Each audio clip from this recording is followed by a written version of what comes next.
శుభములు కలుగు నీకు. అదేంటి నువ్వు బెడ్ మీదేగా పడుకునేది, మరెందుకు బెడ్షీట్ పిల్లో తీసుకుంటున్నావు?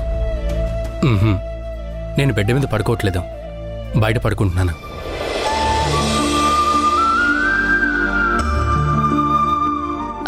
అదేంటి నువ్వు పెట్టిన ఒప్పందం ప్రకారం వారంలో 3 రోజులు నువ్వేగా బెడ్ మీద పడుకోవాలి. ఏంటి ఓవర్ యాక్షన్ చేస్తున్నావా? ప్రైవసీ ఇస్తున్నాను.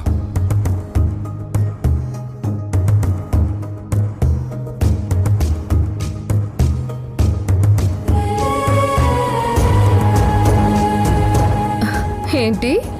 మన పెళ్ళై నువ్వు ఇంట్లోకి వచ్చిన దగ్గర నుంచి ఎప్పుడూ ఏదో ఒక కండిషన్, ఇబ్బందులు పెడుతూనే ఉన్నాం మేమంతా. బయటికెళ్తే చీరలే కట్టాలని, భోజనం మేం చేశాకే నువ్వు చేయాలని, ఇంటికి ఎవరైనా వస్తే వాళ్ల ముందు గుంగట్ తల మీదకి వేసుకోవాలని, ఇలా ఏవేవో చెప్పి నిన్ను ఇబ్బంది పెడుతూనే ఉన్నాం. పెళ్ళై కూడా మనిద్దరం భార్యాభర్తల్లా కాకుండా ఏ సంబంధం లేని పరాయి వాళ్లలానే ఉండిపోయాం. కానీ మనిద్దరి మధ్య ఆ బంధం అలాగే ఉంది.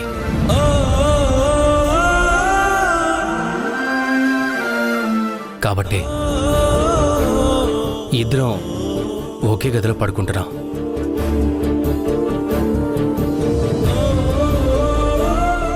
ఇప్పుడు నువ్వు విడాకులు ఇచ్చేస్తాను అంటున్నావు అంటే ఇక మీదట నువ్వు నాకేమీ కావు, నేను నీకేమీ కాను. అందుకే నేను నిన్ను భార్యగా అనుకుంటూ నీతో పాటు ఈ గదిలో పడుకోలేను. ఓ ఆడపిల్లగా నీ ప్రైవసీ నీకివ్వాలి.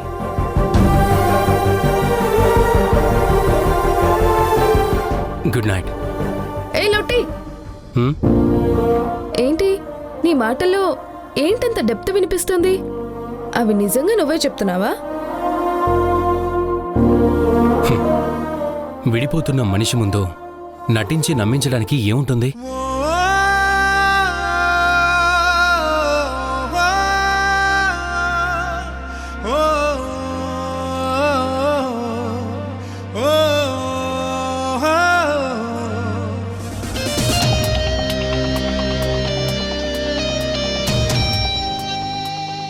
అసలు అంత అవసరం ఏముంది?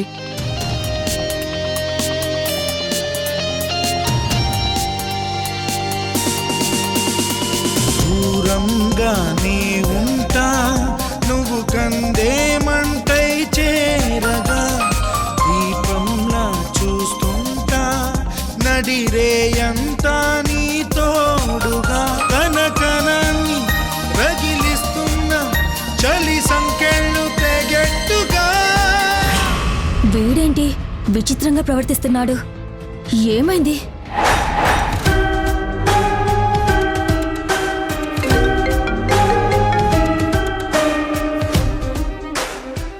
హలో రఘు, చెప్పు. నువ్వు చెప్పినట్టే 25 లక్షలు ఇచ్చేశాను. మరి నెక్స్ట్ ప్లాన్ ఏంటి? నీకు చెప్పానుగా ప్లాన్ ఏంటో. ప్లాన్ మొత్తం చెప్పావు కానీ టైం చెప్పలేదు కదా.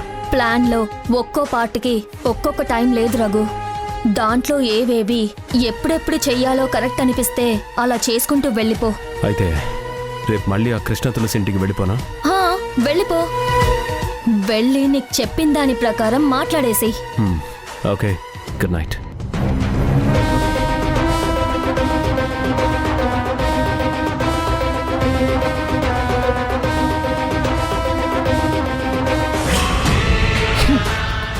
మాకు గుడ్ నైట్ చెప్పి వాళ్ళకి పీడకలలు తెప్పించడానికే నిన్ను పంపిస్తున్నది.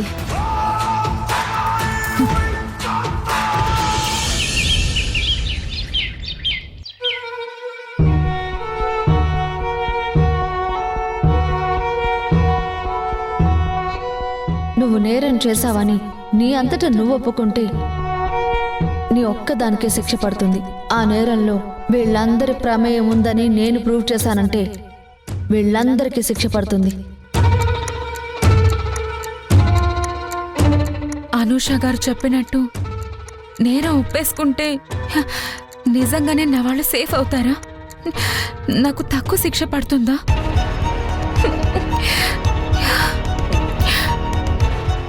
కానీ నేను జైలుకి వెళ్తే అమ్మకి ఊళ్ళో ఉన్న పరువు ఏమైపోతుంది?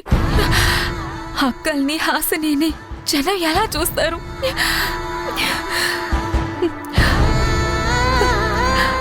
అందరూ నా వల్ల చాలా ప్రాబ్లంలో పడిపోయే అవకాశం ఉంది. కానీ నేను జైలుకు వెళ్తే ఈ ప్రణయ్ డెత్ గురించి బెదిరించే వాడి నుంచి కూడా తప్పించుకోవచ్చు.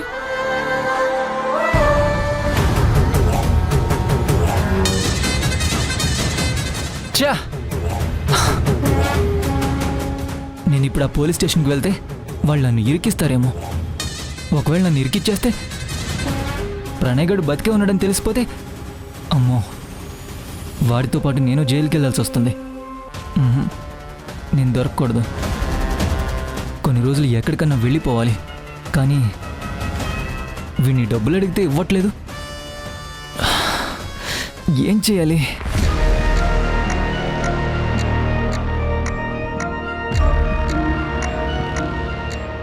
బయటికి వెళ్తే పోలీసులు కళ్ళబడితే ప్రాబ్లం. డబ్బులు లేకపోతే బయటికి ఎక్కడికి వెళ్ళలేము. ఏం చేద్దాం?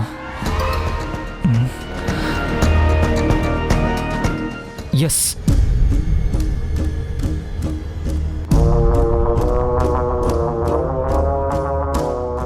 ఈ ప్రణయగడు లేడు కాబట్టి వాడు వచ్చేలోపు రోజు ఆ ప్రణయగడు సునైనాకి చేసే నెంబర్ని ఇచ్చేస్తే సునైనా బ్లాక్మెయిలర్ ఫోన్ చేశాడని నమ్ముతుంది. అలా బ్లాక్మెయిల్ చేసి డబ్బులు గుంజాలి.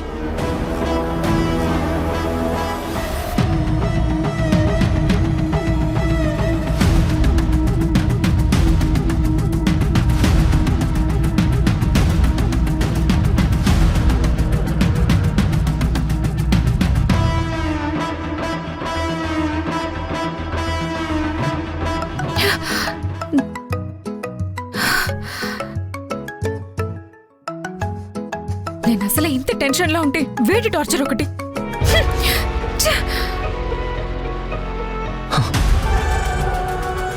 ఇదేంటి?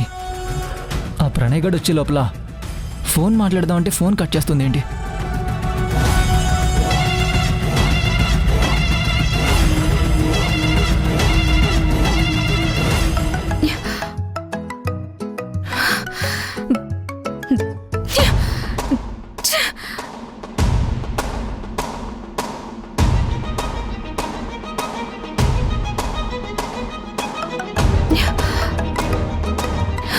వీడు కట్ చేస్తుంటే చేస్తున్నాడేంటి? వారాహి, సునైనాకి ఫోన్ వస్తుంది. ఎవరో ఏంటో చూడు. అమ్మా, నేను మాట్లాడుతున్నాను. హే, నేను ఇంట్లో అందరి మధ్యలో ఉన్నాను. ఎందుకు కట్ చేస్తే కాల్ చేస్తున్నావు? ఏయ్, నువ్వెక్కడున్నా నాకు అనవసరం. ముందు నేను చెప్పేది విను కొంచెం. వెంటనే ఓ 1,00,000 రూపాయలు తీసుకొని విజయరాయ్ రోడ్లోకి రావాలి. 1,00,000 రూపాయలా? అవును, అది కూడా 1 గంటలో రావాలి. 1,00,000 రూపాయలంటే అమ్మో, అంత డబ్బే? నేను జాబ్ చేయట్లేదు, నా దగ్గర లేవు. నాకు కారణాలొద్దు, డబ్బు మాత్రమే కావాలి. మర్యాదగా డబ్బు తీసుకుని 1 గంటలో విజయరాయ్ రోడ్లో 5వ మైల్ రాయి దగ్గర డొంక రోడ్లోకి రావాలి. అక్కడ పాడుబడ్డ పాతిల్లు ఉంటుంది. ఆ ఇంట్లోకి వెళ్ళి డబ్బుని హాల్లోని అల్మారాలో పెట్టేసి వెళ్ళిపోవాలి.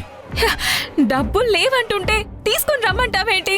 చూడు, డబ్బు తీసుకుని రాకపోయావంటే 1 గంట 10 నిమిషాల తర్వాత మళ్ళీ అదే పోలీస్ స్టేషన్కి నువ్వు వెళ్తావు. వాళ్ళు నిన్ను మర్డర్ కేసులో సాక్ష్యం దొరికిందని అరెస్ట్ చేస్తారు. జాగ్రత్త. ఇప్పుడు చచ్చినట్టు తెచ్చిస్తుంది.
చరణ్, ఇక్కడేం చేస్తున్నావురా?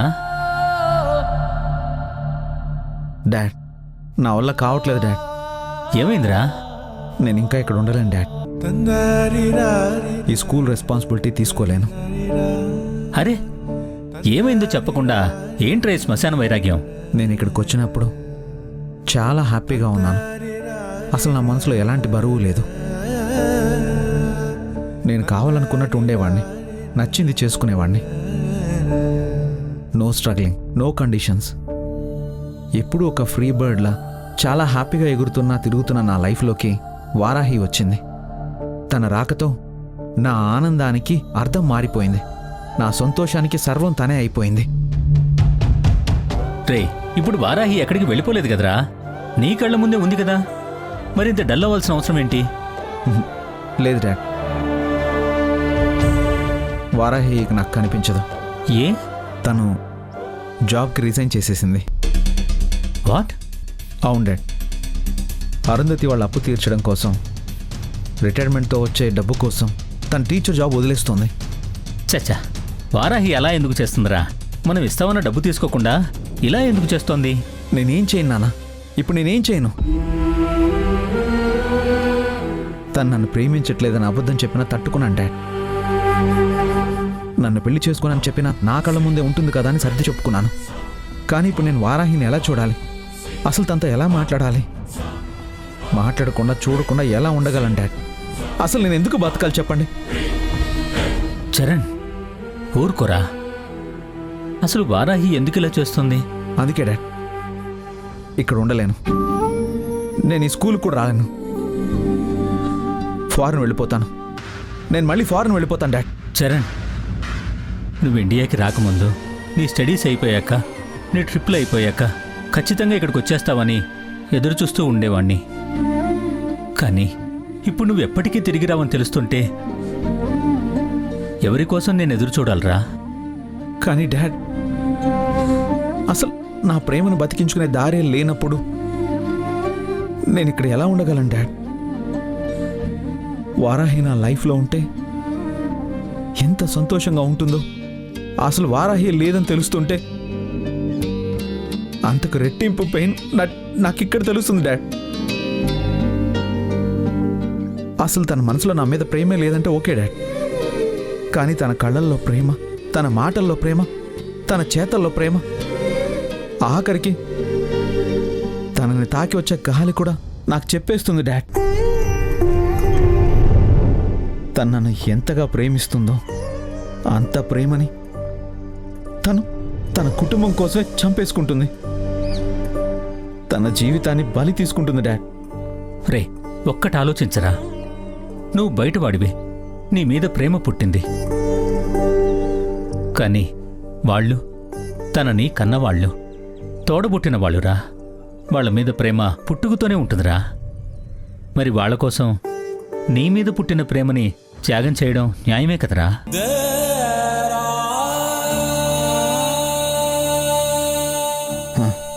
అవును డాడ్, న్యాయమే. తను చేసింది న్యాయమే. అయినా నా ప్రేమ ముందు తన త్యాగమే కదా గొప్పది. అవును డాడ్, తన త్యాగమే గొప్పది.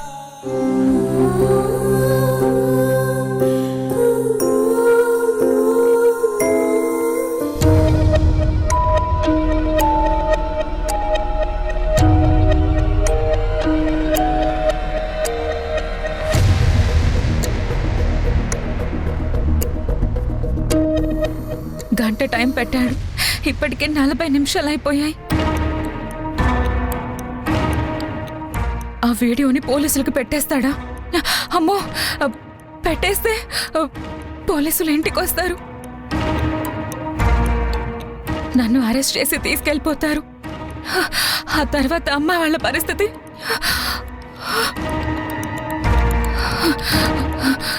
వద్దు, అలా జరగకూడదు. అలా జరగడానికి వీల్లేదు. నేను వెళ్ళాలి. డబ్బు తీసుకుని తను చెప్పిన చోటుకి వెళ్ళిపోవాలి. డబ్బు ఇచ్చేసి ఆ వీడియో డిలీట్ చేసేయమని చెప్పాలి. అవసరమైతే డబ్బులు నా దగ్గరే ఉంచుకొని అతను వీడియో డిలీట్ చేశాక డబ్బులు ఇవ్వాలి. అలా అయితే నా ప్రాబ్లం మొత్తం తీరిపోతుంది. కానీ అంత డబ్బు ఎవరిని అడగాలి, ఎవరి దగ్గర తీసుకోవాలి? ఇంట్లో ఎవరిని అడగలేను, బయట ఎవరికి కనీసం చెప్పలేను. పరేలా? అమ్మో, టైం అయిపోతుంది. ఏం చేయాలి, ఏం చేయాలి?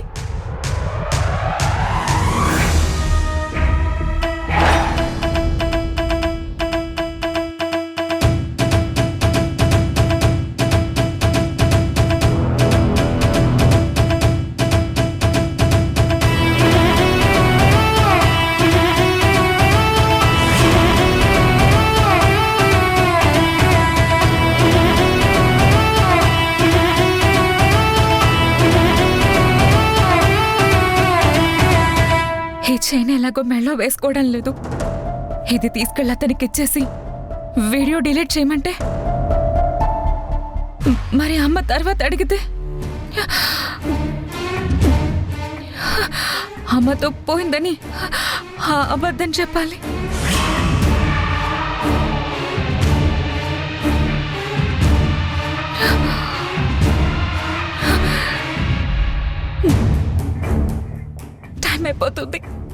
టైం అయిపోతుంది. చెప్పేద్దాం, ఆ అమ్మకి చెప్పేద్దాం, అబద్ధం చెప్పేద్దాం.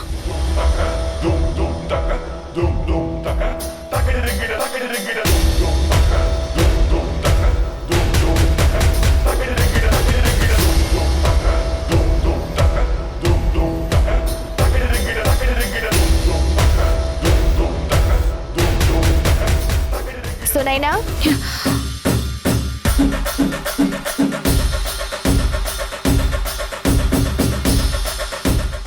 ఎక్కడికి వెళ్తున్నావు? అది అది అది ఫ్రెండ్ ఇంటికి అక్క. ఎందుకలా కంగారు పడుతున్నావు? కంగారా? అది మరి మరి ఏంటి, ఇంకా హైదరాబాద్లో జరిగిందే గుర్తు చేసుకుంటున్నావా? అవునక్క. అక్కడ జరిగింది ఒక పీడకల. దాన్ని మర్చిపోవాలి గాని మాటి మాటికి గుర్తు చేసుకోకూడదు. జాగ్రత్తగా వెళ్ళిరా. సునైనా, ఈ చైన్ ఎందుకు వేసుకున్నావు? ఇదా? ఇది ఇది వెంటనే ₹1,00,000 తీసుకొని విజయరాయ్ రోడ్లోకి రావాలి. ఇది కంగారు పడుకో. నేను జాగ్రత్త చెప్పడానికే అడిగాను. ఇలా ప్రతి చిన్న విషయానికి భయపడిపోతూ ఉంటే నీ ఫ్రెండ్స్ నిన్ను ఆట పట్టిస్తారు. నార్మల్గా ఉండు. అలాగే అక్క, అలాగే. జాగ్రత్త. సరే అక్క.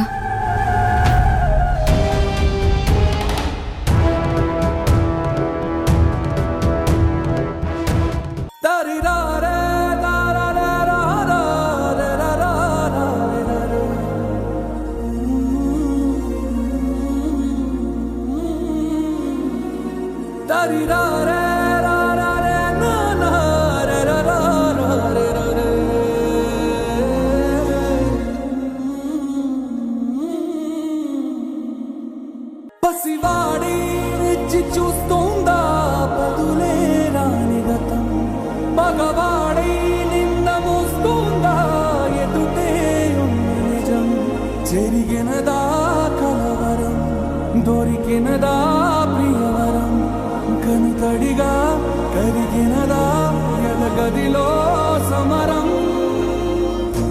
ఏది మనదనుకుంటా, ఏది కాదనుకుంటా, లేని తలరాతని వెతికే మనసుకు ఏమని చెబుతా, ఎంత కని దిగిపోతా, ఎంత కని. 20 ఏళ్లుగా ఎత్తిన నీ తల మీద ఎలా దెబ్బ కొట్టాలో ఎంత గింజుకుపోయానో తెలుసా? ఈ అవకాశాన్ని పోనివ్వని కృష్ణమ్మ.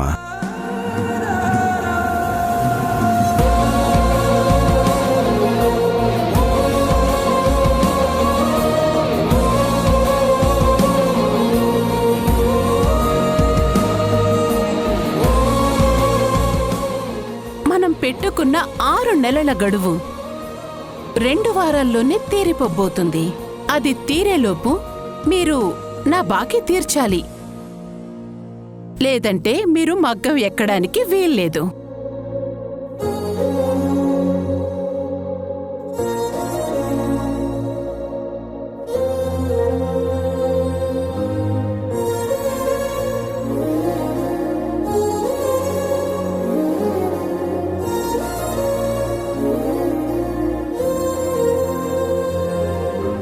రేపు అరుంధతికి డబ్బివ్వకపోతే అమ్మవారి చీర నెయ్యటానికి అవకాశం పోగొట్టుకుంటాను.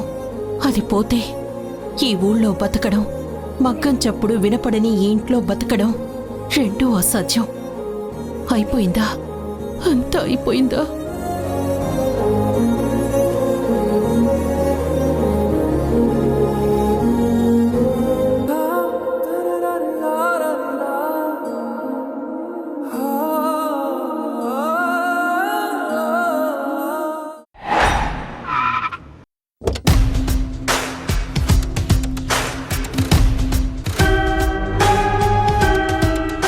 నేను రిజైన్ చేస్తే నాకు పీఎఫ్, డిఏ లాంటివన్నీ కలిపి 9 లక్షల వరకు వస్తాయి.